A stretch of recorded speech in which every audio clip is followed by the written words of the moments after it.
हमारे चैनल विश्व गुरु को सब्सक्राइब करें और घंटी के बटन को भी दबाएं ताकि हर वीडियो मिले आपको सबसे पहले। धर्म नहीं करते वो तो चोर हैं, वो तो घोर नरक में ठोके जाएंगे। अब देखिएगा गीता जी, देखिए वही साधक संजीव या श्रीमद् भगवत गीता श्री गीता प्रेस गोरखपुर से प्रकाशित है। श्री जय दयाल गोविंद का द्वारा टीका है।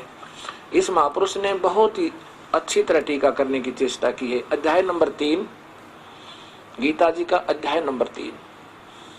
अब देखो लिख में लिखा है कि प्रजापति ब्रह्मा ने, श्लोक नंबर 10 से सुना शुरू करते हैं। प्रजापति ब्रह्मा ने कल्प के आदि में यज्ञ सहित प्रजाओं को रचकर कहा, तुम लोग इस यज्ञ के द्वारा वृद्धि को प्राप्त हो। यह यज्ञ तुम लोगों को इच्छित भोग प्रदान करने वाला हो।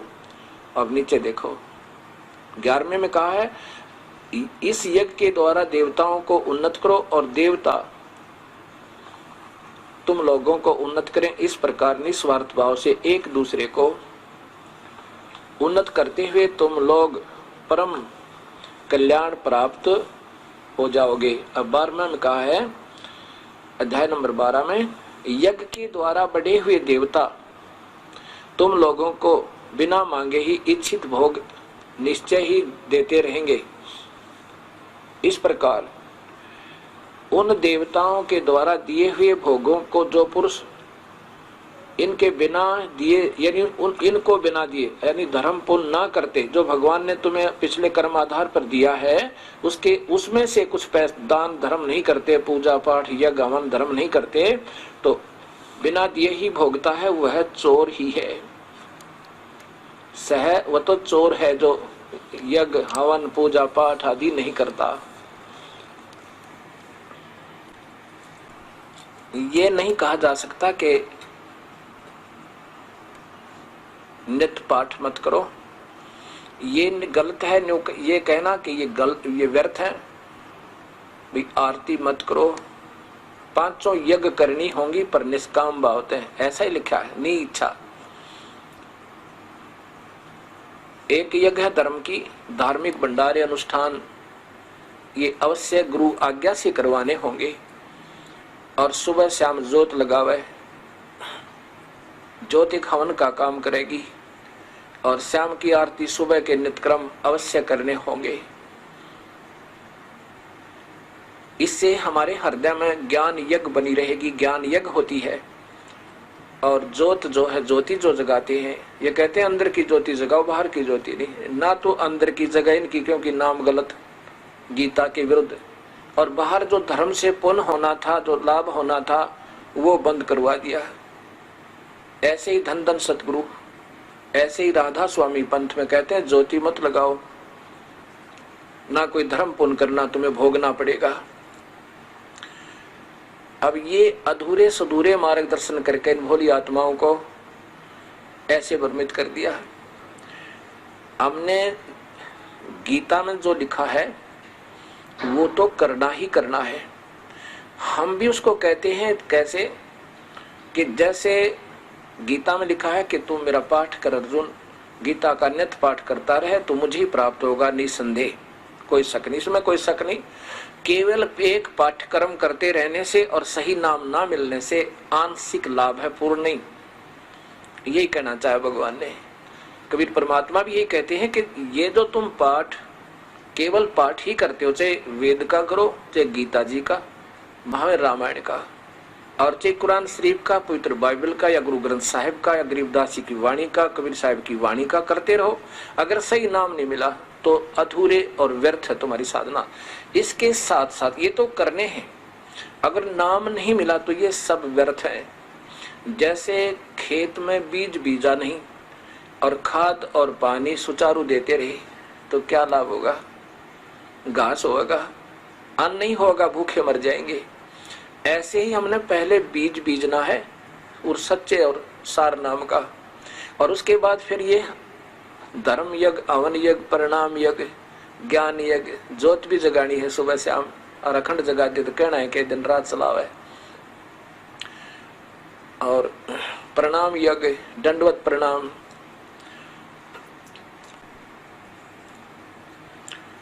मूर्ति अवश्य रखनी अपने घर पे, मूर्ति की पूजा नहीं सत्कार करना है। अब कोई तो मूर्ति पर अटक गया, उसी का भोग लगा, उसी की आरती उतारे, उसी का अगर प्रार्थना करता रहे, बस बन की बात, उसी का माला डालने जा, उसी का अगर धूप पर जोत जगा दी, ये व्यर्थ है। मूर्ति हो अपने इष्ट और गुरु की अवश्य हो, और दंडवत प्रणाम करे उनको, सीने से लगा अपने गुरुदेव की मूर्ति को, अपने इष्ट की मूर्ति को।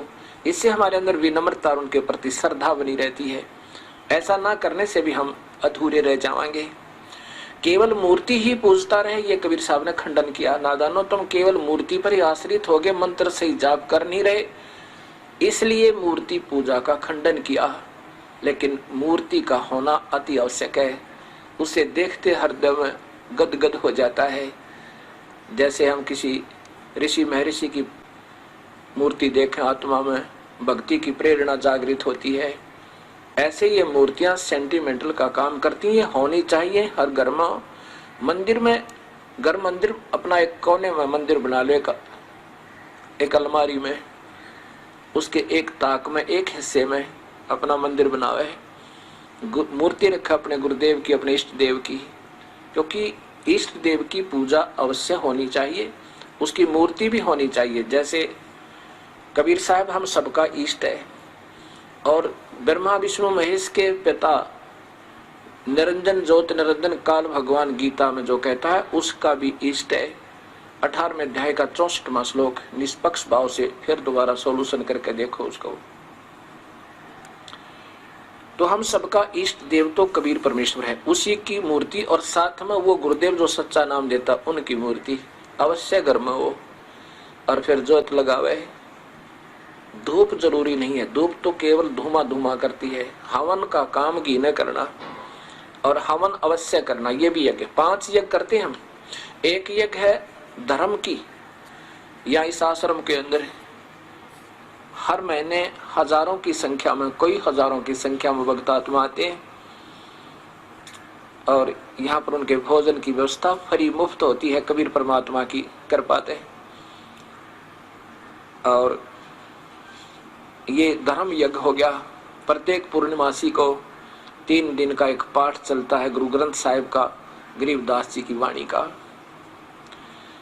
जो कबीर साहब की महिमा का, और जिसमें 4 वेद, 18 पुराण, उपनिषद, गीता, महाभारत, रामायण और सभी कुरान, पुराण, बाइबल, सभी का सामूहिक ज्ञान और पूर्ण परमात्मा का और सुख संवेद का, यानी वो सामूहिक ही उसके अंदर सारा ही पाठ हो जाता है।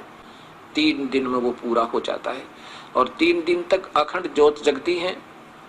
यहाँ पर भक्त आत्मा अपना अखंड पाठ करवाते हैं।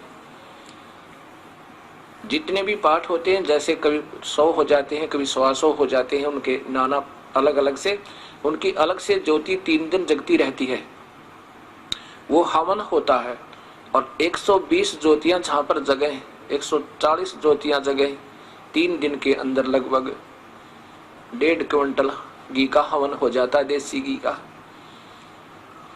और उनको सबको लाभ मिलता है। तो ऐसे 500 यज्ञ करते हैं हम। एक यज्ञ है धर्म की, दूसरी यज्ञ है ध्यान। ध्यान यज्ञ ऐसे नहीं आंखें बंद करके समाधि लाओ। सहज समाधि क्या होती है ये बताते हैं। सहज समाधि और करते हठ योग से समाधि। सहज समाधि ऐसे होती है जैसे आप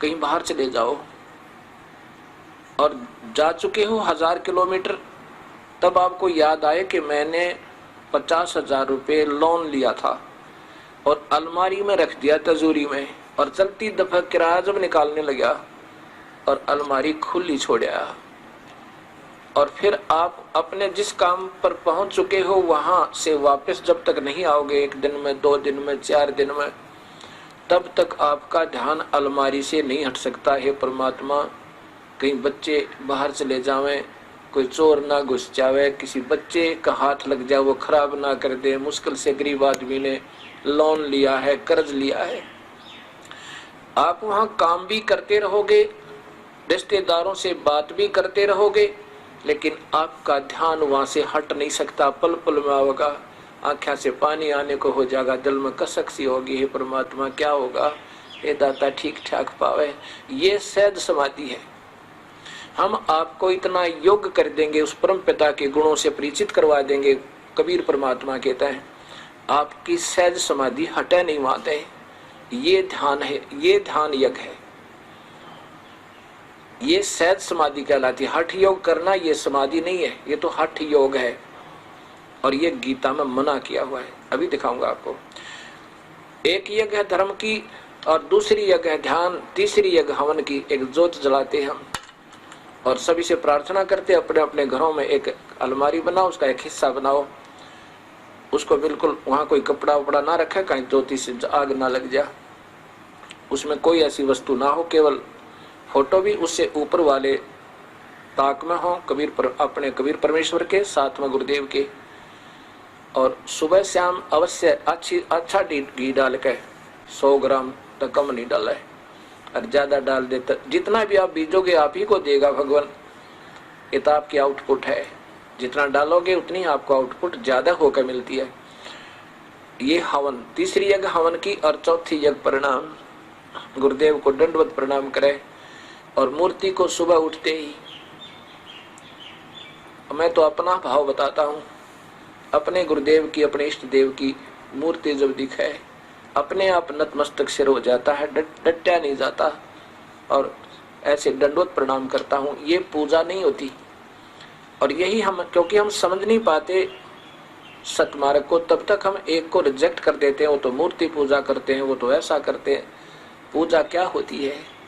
सत्कार कोई और चीज होता है, पूजा कोई और चीज होती है। पूजा जैसे पतिव्रता अपने पति की पूजा करती है, आदर सत्कार सबका करती है। और पतिव्रता पत्नी का पति विदेश चला जाए तो फोटो से वो कितना प्यार करती है, उसकी आस्था रह रहकर उमंग बढ़ती रहती है, उसके गुणों की याद आती रहती है। ऐसे ही हमने मूर्ति अवश्य रखना चाहिए, लेकिन पूजा नहीं, सत्कार करे, अवश्य करे। और पांचवी यज्ञ है ज्ञान की। ज्ञान क्या होता है? सुबह हम 1.25 घंटा लगता है लगभग, सुबह के नित्यनेम गरीबदास जी कबीर साहब की वाणी के आधार पर करते हैं। ये तो देखो प्रमाणित शास्त्र है, चाहे गीता का पाठ कर लो, और वहां में गुरु ग्रंथ साहिब का पाठ कर लो, और चाहे कुरान का करो, बाइबल का करो। और ये ज्ञान यज्ञ कहलाती है, जिसका गीता जी में कहा कि तू मेरा पाठ करता रहेगा, गीता जी का पाठ करता रहेगा अर्जुन, तो तू मुझे ही मिलेगा। क्योंकि काल के जाल में रहेगा, केवल पाठ करेगा तो, और सही नाम मिल के साथ भी करेगा, सही संत से नाम लेकर, ओम नाम का भी अगर जाप करना है तो पूरे संत लेकर, इन और नामों का नहीं। कबीर साहब कहते हैं कोटि नाम संसार में उनते मुक्ति ना हो, वो तो करोड़ नाम है, उनते मुक्ति नहीं होगी। और सार शब्द मुक्ति का दाता जाकू जानना कोई। अब ये ऐसा विवरण होता है इसका। अब